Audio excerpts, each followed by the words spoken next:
வணக்கம் மக்களே. இப்போ நம்ம எங்கே இருக்குன்னு கேட்டிங்கன்னா சத்தியமங்கலம் பஸ் ஸ்டாப்பில் தான் இருக்கோம். இங்கேருந்து வந்து நம்ம வந்து டேரெக்டாக நம்ம வந்து பண்ணாரி கோயிலுக்கு போக போகிறோம்.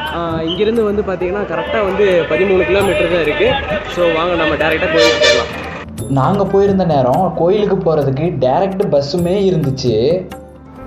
கோவிலுக்கு கிட்ட 2 சைடுமே இப்படி தான் அடர்ந்த காடு மாதிரியே இருக்கும்.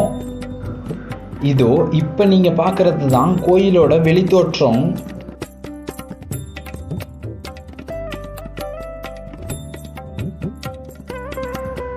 கோயிலுக்கு உள்ள நுழைஞ்சதுமே தேங்காய் பழ கடை இருக்குது. ஏதாவது பூஜைக்கு தேவையான பொருட்கள் வாங்கணும்னு நினச்சோம்னா இங்கேயே வாங்கிக்கலாம். விலை கொஞ்சம் அதிகமாக சொன்னதால் நாங்கள் எதுவுமே வாங்கலை, டைரெக்டாக உள்ளே போயிட்டோம்.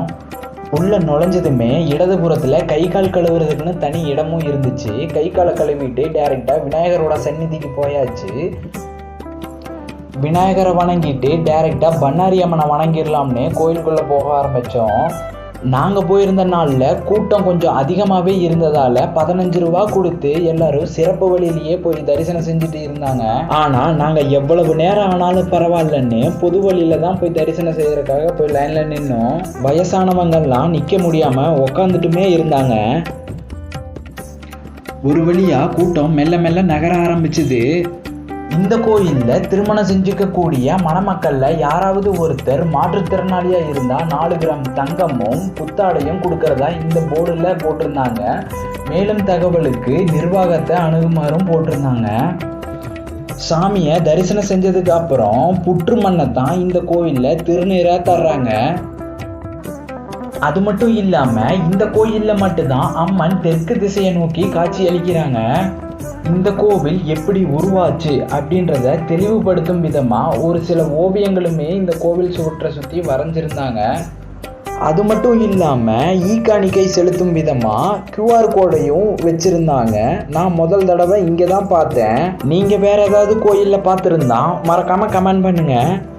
அப்படியே கோயிலுக்கு பின்புறமாக போனோம்னா அம்மனுக்கு நேர்த்திக்கடன் செய்யக்கூடிய இடம் வந்துடும். நேர்த்திக்கடனா அம்மனுக்கு உப்பு, மஞ்சள், குங்குமம் ஆகிய பொருட்களை பக்தர்கள் செலுத்திட்டும் இருந்தாங்க. உங்களில் யாராவது நேர்த்திக்கடன் செலுத்துவதாக இருந்தால் இந்த பொருளை எல்லாம் வீட்டில் இருந்தே கொண்டு போங்க, அதுதான் ரொம்பவும் நல்லது.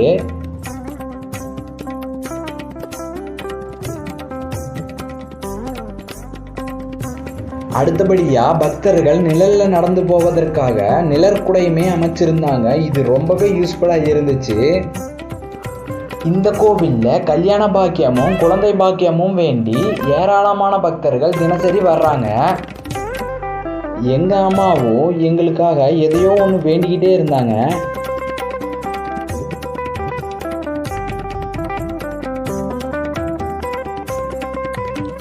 குழந்தை பாக்கியம் கிடைச்சதுன்னா குழந்தையோட உடல் எடைக்கு ஏற்ப காணிக்கை செலுத்தும் விதமாக துலாபாரம் கொடுக்கும் இடமும் இந்த கோயிலில் அமைஞ்சிருக்கு.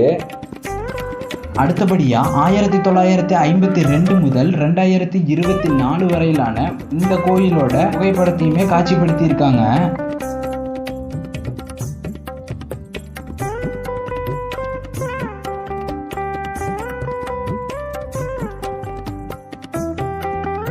அடுத்தபடியாக அம்மனுக்கு சாத்திருந்த பட்டு புடவைகளையுமே ஏலங்கேட்டு விற்பனை செஞ்சுட்டு இருந்தாங்க.